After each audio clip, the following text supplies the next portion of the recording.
السلام علیکم ګرانو محترمینو ملګرو په دې هیله چې تاسو به راته روغ جوړ او خوشحاله وئ. ګرانو ملګرو زه یم سید الله حسن زه بیا تاسو لپاره د یوې نوې ویډیو سره راغلی یم. ملګرو نن ویډیو کې مې تاسو ته د فیسبوک آی ډي د ښایسته کولو لپاره په زړه پورې خوندور سټایلیش فیوچر فوټو راوړی دی. دغه فیوچر فوټو به ستاسو ډېر خوښ شي او ستاسو فیسبوک آی ډي به ورسره ډېره ښایسته خوندوره ښکاري. ملګرو دې لپاره تاسو دغه انځورونه پکار دي. دغه انځورونه ما یو زیپ فایل کې راټول کړي. دغه زیپ فایل لینک په ډسکرپشن کې شته. تاسو له هغه څخه په اسانۍ سره ډاونلوډ کولی شئ. که څوک ویډیو په پیج باندې ګوري نو پیج کې به د ویډیو پورته یا لومړي کمنټ کې لینک وي، په هغه لینک دې کلیک کړي او دغه فایل دې ډاونلوډ کړي. په هغه فایل کې به هغه انځورونه وي. لومړی فایل انزیپ کوئ، بیا دغه انځورونه تاسو خپل فیسبوک آی ډي باندې ولګوئ.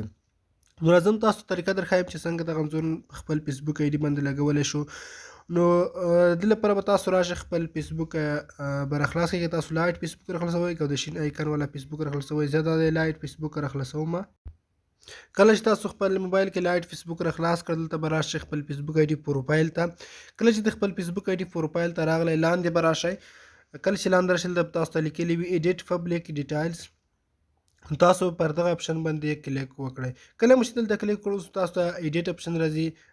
دلته تاسو ته ښکاري دغه کوم ایډیټ فیوچر فوټو، په دغه ایډیټ اپشن به تاسو کلیک وکړئ.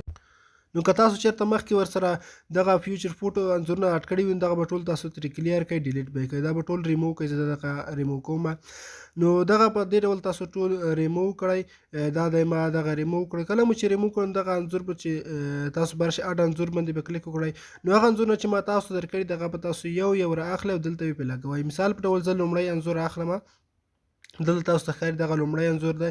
په راوبخلئ سیو باندې به کلیک وکړئ او بیا به تاسو راشئ دوهم انځور ته اډ انادر فوټو. دلته به تاسو دوهم انځور ورته راواخلئ، هغه به هم په دې ترتیب ورباندې ولګوئ. دوهم دغه یو انځور دی. نو په دې ترتیب به تاسو ټول ولګوئ. که کوم ځای کې کوم یو غلط راته نو هغه ډیلیټ کوئ، ریموو کوئ، بل ورسره اډ کوئ او د انځورونو په منځ کې به تاسو خپل انځور ورسره اډ کړئ.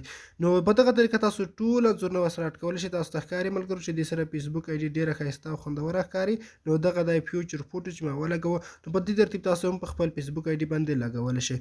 او که څوک دغه له هغه ځای څخه نشي ترلاسه کولی نو راشئ زما فیسبوک آی ډي ته او زما د فیسبوک آی ډي څخه هم تاسو دغه انځورونه ترلاسه کولی شئ په ډېره اسانۍ سره.